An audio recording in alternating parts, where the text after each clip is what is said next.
Good evening and welcome to Gibson's Bookstore. I am Elizabeth from Gibson's Bookstore, and I am very pleased to be welcoming you to an evening of poetry. We are here tonight celebrating Rebecca Kaiser Gibson. Gibson at Gibson's, as we were saying, no relation, just a happy author alliteration. We are very pleased to have a Gibson in Gibson's, so to speak. Her new book is Girl as Birch, which we will be hearing from tonight. If you are watching this later on YouTube, please make sure to click the like button. You have the book, beautiful. Click the like button or the subscribe button or leave a comment. She will be introduced tonight by Meg Carney, who is her friend and fellow poet. Girl as Birch and Meg's book, All Morning the Crows, is also available from Gibson's Bookstore. We are very pleased to ship you a copy. We can browse in the store, order online, order over the phone, order in person. We are happy to get this book to you. And on that note, thank you for joining us. Meg, I believe you are introducing. Please take it away. Thanks so much, Elizabeth and Gibson's Bookstore in Concord, New Hampshire. It's a wonderful independent bookstore. I love to browse its shelves when I'm in that area. I'm actually in southern New Hampshire. And I'm here to introduce Rebecca Kaiser Gibson, who is author of Girl as Birch, just out from Bauhan Publishing. Her first full-length collection, Opinel, was published by Bauhan in 2015. Rebecca has also authored 2 chapbooks, Admit the Peacock and Inside the Exhibition. Her poems have appeared in such publications as The Adroit Journal, Agni, Field, Green Mountains Review, the Harvard Review, the Massachusetts Review, Salamander, and Slate, and it's been featured on Verse Daily. Rebecca is the recipient of residencies from the MacDowell Colony and the Heinrich Böll Cottage in Ireland, as well as a fellowship from the Massachusetts Cultural Council. A professor of poetry at Tufts University for 23 years, she was also selected as a Fulbright scholar to teach poetry in India. She is founder and director of The Loom Poetry in Harrisville, a reading series in New Hampshire that brings acclaimed poets together for in-person or a virtual audience, depending on what year we're in. She lives in nearby Marlborough, New Hampshire. Tonight, we're celebrating Rebecca's new book, Girl as Birch. The title poem opens the collection, serving as a launching point and guide to all the poems that follow. As a birch is pliant, bending with the wind, so is the girl, though in this girl's case, it is often a pretend compliance.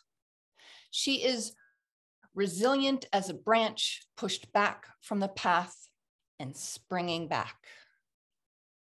And so both restraint and rebellion perform their complicated dance inside this girl. And we witness her, a bud blossoming as the book unfurls, hemmed in by walls and gardens and garter belts, but also romping the terraced vineyards of flirtation and gaining practice in the art of innuendo. The 19th century British poet Christina Rossetti said that silence is more musical than song. In her poems, Rebecca plays with the sound of silence and all that resonates from it. It's almost as if at the end of her poems, a bell has stopped tolling, but we still feel its vibrations in the air. In one poem, In a Cemetery, a stone angel trumpets a melody that is as inaudible as every song this girl as Birch had longed to sing and yet did not. Or did she? These poems are proof that music, no matter how subtle, both sustains and creates us. These poems are arias in which spores of earth and siphoned starlight commingle, and the result is rich and life-affirming. Please join me in giving Rebecca Kaiser Gibson a warm welcome. Rebecca. Wow, Meg, that is such a wonderful introduction. You've just touched on all sorts of things that, I mean, you'd think we'd planned this because a lot of the things you referred to are ones I'm going to read, but we haven't, everybody. And Elizabeth and Gibson's, thank you so much for having us. It's a real treat, and it's a beautiful bookstore on a street that's easy to park. So I'm gonna start. I've kind of promised myself that I wouldn't read the same poems in any one of my readings, but I find I have to start with the title poem because it does kind of organize the book. So, Girl as Birch. Pretending, compliance, pliant, ancient lenience, according to a faulty credo, any agile gesture equals allure. Then, when wind abates, stature regained, a realignment, silent-limbed, liminal, resilient as a branch pushed from the path and springing back. Anyone who's read poetry probably has read Robert Frost's Birches, and I hadn't for years, and I happened to look at it about a week ago, and I was astonished at how different his perspective is than mine about birches, though we're both talking about the fact that they bend in wind and can right themselves. I'll just read you a few lines from Robert Frost's poem, Birches. I should prefer to have some boy bend them as he went out and in to fetch the cows. Some boy too far from town to learn baseball, whose only play was what he found himself, summer or winter, and could play alone. One by one, he subdued his father's trees by riding them down over and over again until he took the stiffness out of them. And not one but hung limp, not one was left for him to conquer. And it goes on from there. I thought that was such a different sort of, or mine is such a different viewpoint. Meg mentioned gardens. She didn't know that this manuscript was once called The Gardener's Labyrinth, and then once called Walled Gardens, which was part of a theme that I was trying to work on, and I finally decided to subdue it a little bit. But of course, the thing about walled gardens is they're hopefully beautiful and protected and isolated and isolating. About gardens. If she'd stayed walled in gardens, blushing poppies, shaded in foxglove, scaled by long-leaved clematis, all that after, before her, she'd have kept a visible shape, reading the summer years. Inside garden walls, she knew early motion, winds that sway, stalks that bend and rise, uncanny and exact. Had she inside found her way by coxcomb, phlox, and daisies, turquoise skies, her feet in dirt, and stood, she'd have known where she'd be home, and known in mounded ground, swaths of luscious green, and splash, a repetition of each hue in herself. A young girl, straw-hatted, hoping for the right someday to be where laughter is, voices sharp as green grapes, skin transparent veils.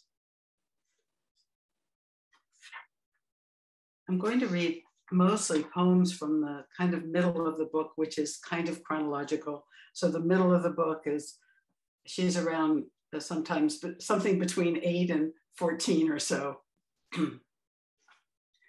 A little bit of, well, doesn't matter. The maid. My parents not at home. Thy will, she moaned in the upstairs room, her dull eyes soaked, her scraggled hair, the blue waste can splashed red like broken roses, her dark legs drying, the bleeding done. Thy will and take me, Lord, oh take me too. In awkward squat, her knees around the dented can, feet splayed, she stared, as she must always have, past me. Oops. This next one takes place at an ice skating rink that was made on top of a basketball court at Uline Arena in Washington, D.C. My mother took us ice skating every Sunday, even though we didn't want to go. And if you don't happen to know, as I didn't until a few years ago, the chamois skin, which is used to wipe off the blades of ice skates, is made from little animals called chamois. And they're like goats, and they're very shy, and they live in the Alps, maybe among other places. Thin ice. Tin cases for our white ice skates. Frayed yellow chamois to wipe the blades. Ignorance of the animal whose flayed skin. Beige tights, the color of skin. Ours. Not exactly pink, which was ballerinas. Tiny pleated skirts to flare when we twirled, so we twirled. Uline Arena's basketball court beneath the ice rink, organ music piping stale odors. Girls' left arms extended, right crooked behind where the boys held them in synchrony on thin ice over guard lines. Black sky of the arena with spotlights, almost enough space to dispel, almost enough to pretend. No one saw me glide into sound. I thought darkness was freedom.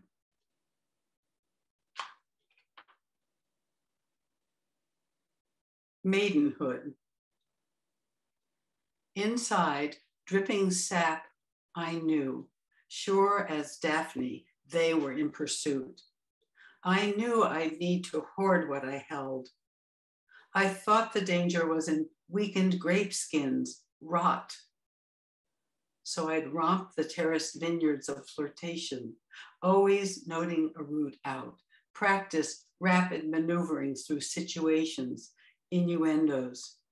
Never where they thought I'd be, but elsewhere. Never until now, lost the art of imminent departure.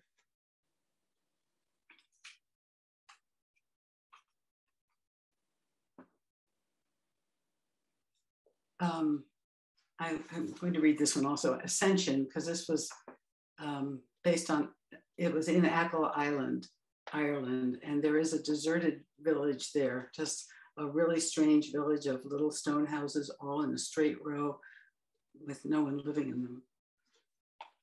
Ascension.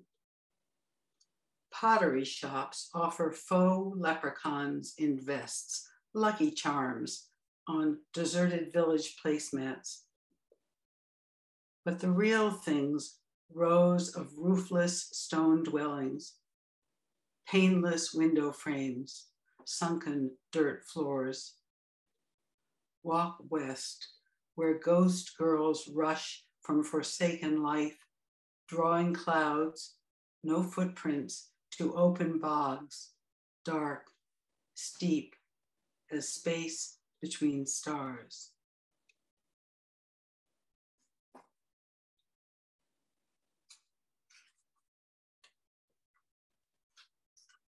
Oh, one more from this group. 2 a.m. at 14. The just past full moon elicits wild dogs' siren keening, echoing between massive dark mountains hours past bedtime as I tiptoe into larger dark. Possibility thickens the clouds to condensation just short of pouring. My hands pause on the porch railing, barefoot reaching the first step.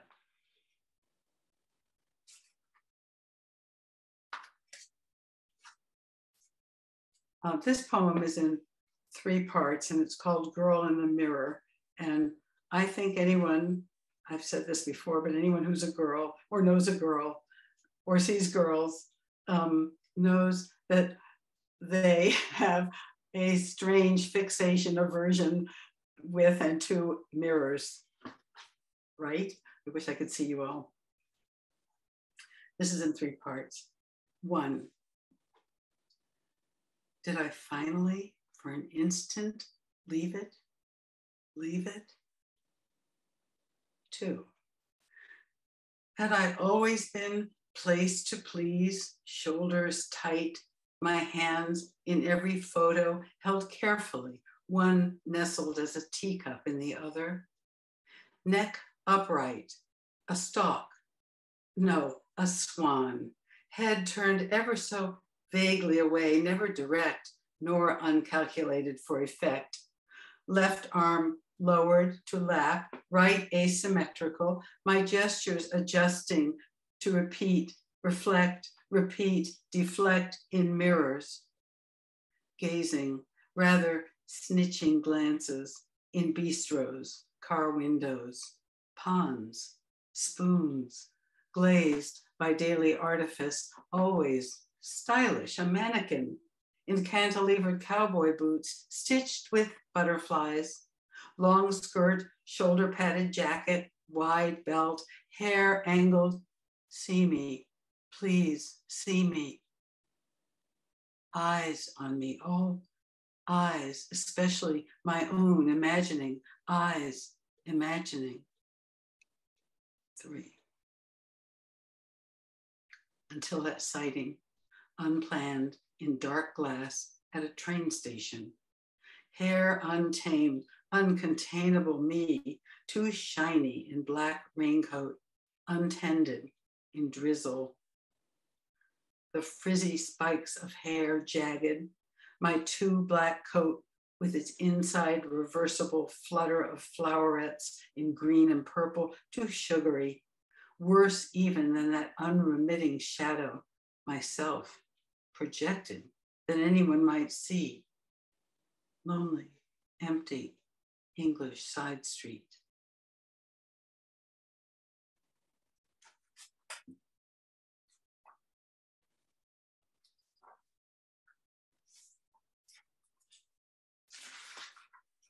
Oops.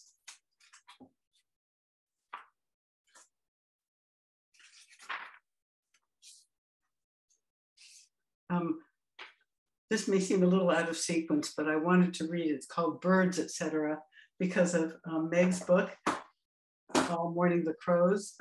So I thought I ought to at least gesture towards birds.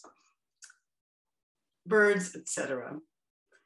Inside the library in San Antonio, there is a book from 1880, the Bird Book. Its thin pages flapping in color that notes the lazy, awkward look of grosbecks before they sing. An old man at the next desk rounds over a slim herpetology book as if in mimic coil. Outside, a raucous leaf blower rouses eucalyptus leaves to spray in shimmery fans and flutter back in piles.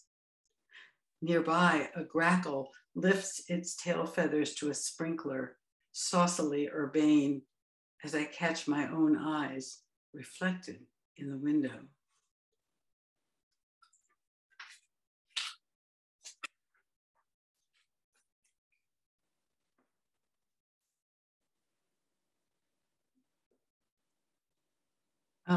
The title of this next poem, and there's three more after this, just in case you're wondering, is after a savory breakfast, that fasting day for Krishna.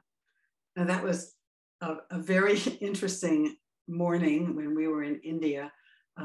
We were having breakfast, and this very large and friendly student of mine who took it upon himself to kind of explain things to me said, "This is what we eat when we're fasting." And I thought, what? Which was generally my reaction to everything that happened when we were there. Nothing computed, which meant I was released from having to figure anything out. It was wonderful. And this poem really has a lot of different images kind of superimposed on each other that hopefully all relate to you. After a savory breakfast, that fasting day for Krishna, I watched a woman in fuchsia crouch, rinsing rice she swirled in a metal bowl, as close as she could come that day to satisfaction. Decorative mirrors made her sari bright, reflecting my gaze from tens of tiny me's. I saw only when I squatted to take its photo a butterfly on my path, new hatched, drying its wings, already beautiful at birth, black and white circles like eyes on top, orange and yellow under. Also, a black bird, the kind that flies in half scallops like an abridged finch, stop, lift its long tail, revealing a red tuft. The dull green neem leaves, teased with new white blossoms bursting from miniature yellow trumpets, I reached to touch, stopping when I saw, dangling from a limb, a gray cobra daring me.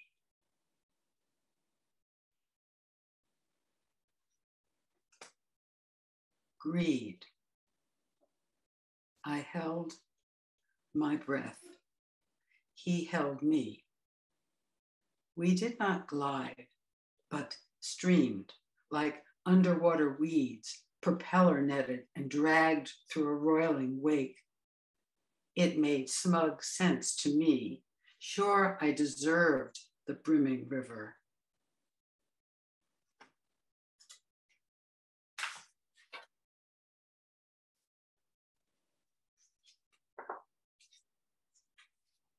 Well, I actually lied. There's three more poems, okay? This one is called In Red, and it's what they call an ekphrastic poem, in that it's looking at this picture by Henri Matisse called Harmony in Red. Many of you may know it. It's a studio, his studio, all red, with these blue flowers, vines on the wallpaper, I guess. And in the corner of it, there's a picture of outside. But of course, I'm not really talking about the picture at all. It's called In Red. Enough red to end all desire for sex, reflected in a stern countenance. I forgot to tell you, there is a woman with a stern countenance in the picture.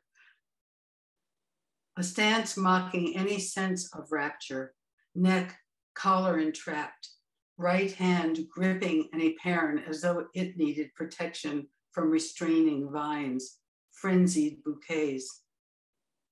Hair crouched on bent head like a heavy squirrel.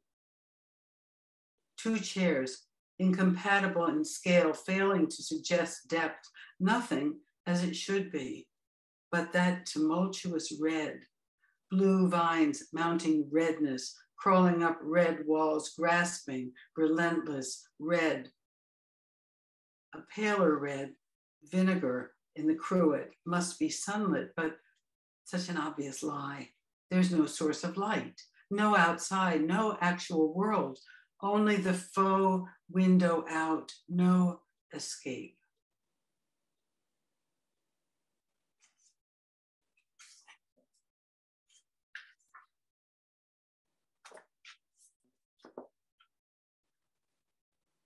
Let be. Anchored in a houseboat dream. This sleeper dozed, afloat a palm-lined dawn. When the sun rose, insouciant lizards skittered up the walls and even overhead like pestilential acrobats likely to land squirming on the bed, where I cringed, half awake, before the glimmer of fresh light released me to drift as I wished. And the last one I'm going to read is called Floaters, and it did come from a conversation I had with an eye doctor about floaters, if you've ever had them in your eyes. I called her an oculist. I think she's really an ophthalmologist, but that was too many syllables. Floaters. I see them, said the oculist, pirouetting glass earrings, the dots, garden variety. We're born with something clear, translucent, of course, so you can see, she said. A relic, useless now, begins to crinkle, creases show as floaters, though owing to gravity, they sink. Unless you stand on your head, she grinned. But really, it's their shadow we observe in passing. Thank you. I'd love to hear anything anyone wants to say. Thanks. Well done, Rebecca. That was wonderful. Thank you very much. If any audience members have questions that they would like to ask or comments, we'd be happy to have them.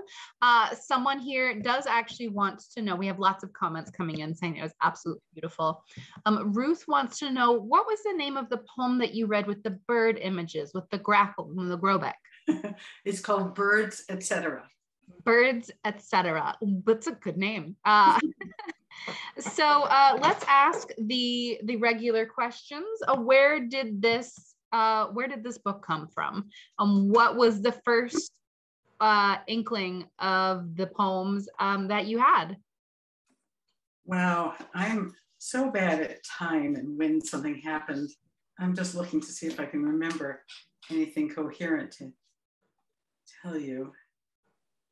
I think it probably came from writing the Girl is Birch poem, which came from moving to New Hampshire and seeing birches. Because where I grew up in the suburbs, I don't know if there weren't any birches or if I just never noticed, a tree. From here, I can just look out and see trees and I can see what happens from day to day. And I remember being just astonished that not only birches, but also little lightweight flowers, they get buffeted around in the wind and nothing bad seems to happen to them. The next day, for the most part, there they are, just the way they were before the wind happened. So I think that's how that happened. They're a little bit weebles wobble, but they don't fall down. Like they'll come down, they'll bounce right back up. And they don't crack. You'd think they would. I mean, you think, how can such a weak little stem hold it? And then of course a birch tree, how can such a big thing make such a massive movement and then come back? So that's sort of, and I can tell you a better answer to your question though, which is, it took me until this age, which I won't tell you, but you can probably see, to even use the word girl about myself or anyone, because I grew up during the start of vocal women's liberation, and we didn't use the word girl. That was like a put down. So to finally be able to claim it and claim its characteristics just happened about just 2 years ago or so. It's like, wow, I can see that there is girlness and I can talk about it and it doesn't implicate me or in some way. So we have a question here from Richard. He says, hi, Richard. Poems are beautifully spare and precise. I'm curious, do you start with more words and pare back? Do you discipline yourself to set down only a few words?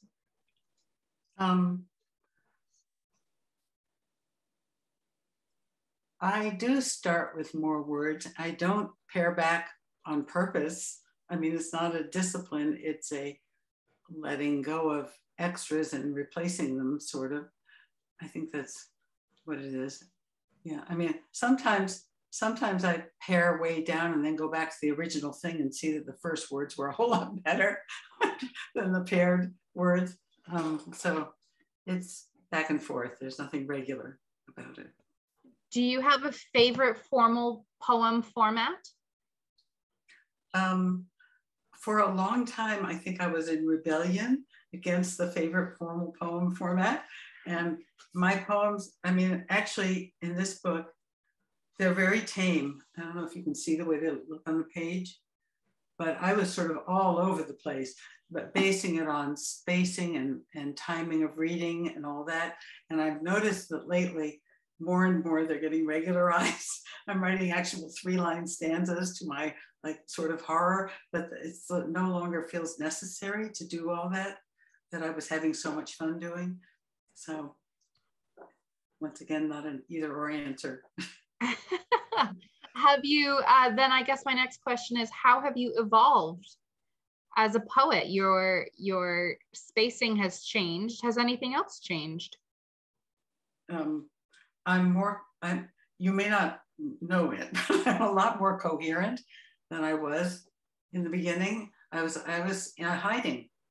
I'm just like the girl who's always ready to be gone, not recognized where she is. I was trying to cover my tracks, sort of, and slowly I've become, and maybe because of my reading series, more interested in allowing people in and being more direct and limiting a little bit more the number of things I'm trying to talk about at once. So that's how your poetry has changed. How has your poetry changed you? Well, it's gone from, it used to be a very private thing. Maybe I'm making the same answer in different words, but how has it changed me? What a very interesting way of putting it. I feel like the act of creating art always changes the artist in some small way. And it may perhaps take, sometimes it's all of a sudden, and sometimes it is very subtle. You could look at yourself from when you first started writing poetry to now, perhaps. Well, instead of that, I thought of something else. The first time I read from my first book, Open L, I was in Washington, D.C. in Rock Creek Park. I grew up in Washington, D.C. and I spent a lot of time in Rock Creek Park before there were buildings where you could do poetry readings. And I stood up, and there was my English teacher from high school, like 25 years later or something, and my family and everyone. And I stood up, and all of a sudden I thought, oh, this isn't about me. This is, I'm just saying these words, and these poems are going out there.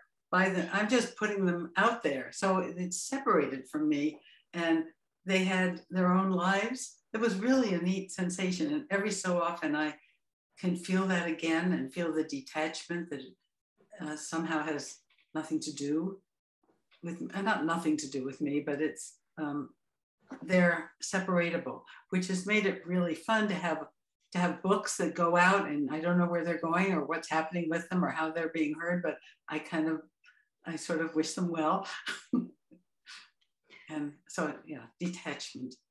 At the end of this event, I'm going to ask you if you have a favorite word. But first, Meg, I wondered if you had anything you wanted to ask Rebecca in this event before we ask our last few questions.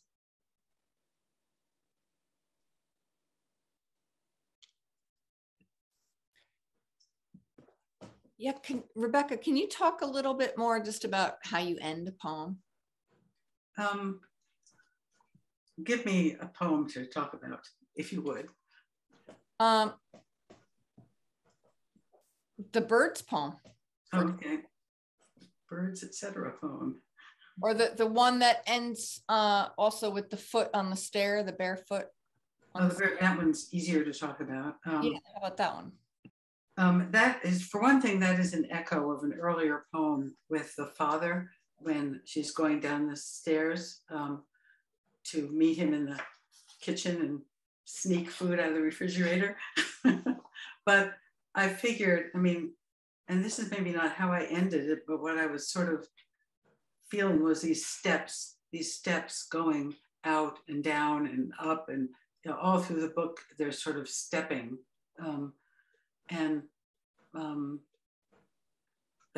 That particular poem that with the clouds and the rain that's coming, that is a very strange poem because that started in India right before the monsoon season was coming.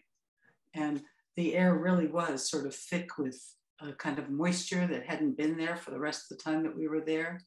And I started it there, and then I forgot I had even written it. And then I found it again when I got back here. And then I thought, wow, I mean, here's an advantage of me not being able to see everyone so I can say what I'm about to say without being totally embarrassed, which is, I thought, this is sort of like when a girl's period is about to start, you know, that sort of clustering of something or other, and you know something's about to happen, but you don't know what it is.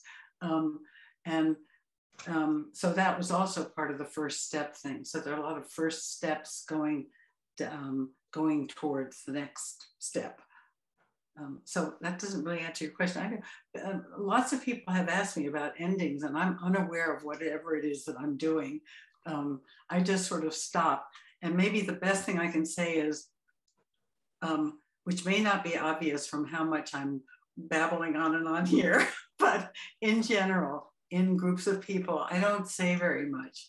I'm very contained and sort of shy about it all. So I always I don't want to say the whole thing. I want to suggest. So that's part of why I kind of stop and hope that catapults people back to the beginning of the poem to see, wait, what? Why is it stopping here? Oh, I see, hopefully. Fascinating. And what was it like for you as a poet in India? Like, how were you received when people heard you're a poet, right? I mean, some places in the world, right, people love you because you're a poet. If you say you're a poet in Ireland, everybody buys you a drink. So how is it? That is a hilarious question. I went with my husband, who was not there on a Fulbright. He was just coming with me to get a free trip to India. He does sculpture. They loved him because there's sculpture everywhere. There's gods, and there's, you know, sculpture makes sense to people. Poetry is something that dead people wrote a long time ago, like nobody alive wrote. And there's one woman I knew of when I went there who was a poet in India, but women didn't write. I mean, they do, of course, but most people didn't know. So I was like incomprehensible as far as I could tell. You know, I was teaching poetry, but it was like, even nobody seemed to get it at all. So I was really marginalized and sort of and free to, you know, not have to carry any particular mantle because no one expected anything. That's an amazing story. Yeah, man, talk about bursting your bubble.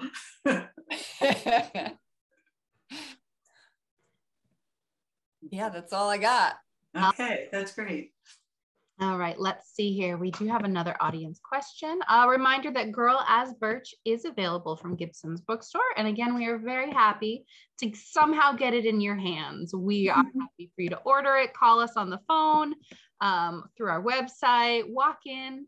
Ruth has a question here. She says, a poetry professor years ago insisted to our class that all American poets are either Dickinsonians or Whitmanians. So do you see any truth to that? And if so, which tradition do you see yourself in most closely? You're laughing. That sounds like this is almost an inside joke here, which is... No, it's not an inside joke. It's just, I mean, I think I'm responding to any poetry professor who says all somethings are either this or that, which I immediately rebel against. But in fact, I think I'm sort of vacillating between the two things. I mean, the poetry I'm writing now, and this is, of course, I mean, this was done a year ago, and now I've got another manuscript ready to go, and it's more towards the Whitman side of things. But I think, I mean, I'm still thinking about I think it was Meg's question, some question about, no, it was your question about how have I changed as a how has poetry changed me? And I think I've gotten more conventional myself, but my poetry always seems like someone else wrote it. You know, I read it, and that's what, so when someone asks me how did this happen, it's like, I don't know. Someone it happened to someone else. So the poems themselves are a little more Dickinson-like, I guess. And I think that's for someone else to say rather than me. So maybe Ruth's poetry professor can put me in my category. Excellent. All right. So as we close out this event, do you have a favorite word? I like to ask this of poets, either a word that you like to say that just sounds good in your mouth, or a word that you like to use a lot. I don't know if I have a word I like to use a lot, but I love this word, Rajasthani. Isn't that a neat word? Especially when you see all the strange, there's an H in there. In the Rajasthani is TH instead of Rajasthani. It's Rajasthani. Anyway, I love that word. That sounds like it's like a lot of fun to put your teeth against your tongue against the back of your teeth. And I don't want to be on camera just poking at my mouth here, but that does sound like a fun word. And there is a whole poem in here about the mouth and the teeth and saying words. Maybe I should read that as the last poem, huh? That sounds like an excellent idea. We couldn't have planned it better. We couldn't have. Let's see if I can find it.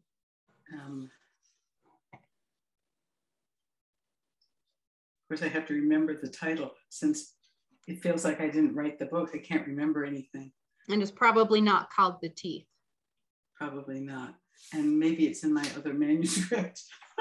How funny. Do you recognize this, Meg? This is, well, forget it. I can't find it. Well, for your next poetry reading, we'll open with it. Okay, good plan. That says, we love the feeling of words as they interact between our tongue and our teeth. So I hope you have a lovely toothsome evening. To our audience members at home, thank you for joining us tonight for this evening of verse. Girl as Birch is available from Gibson's Bookstore. Thank you to Rebecca Kaiser Gibson for joining us for this Gibson at Gibson's event. Thank you for Meg Carney for joining us for our introduction, for our discussion. We had a wonderful evening. I hope you did as well. Have a wonderful night, everybody. Bye-bye. Thanks, Elizabeth, and congratulations, Rebecca. And thanks to all of you for coming tonight. Yes, absolutely. Bye.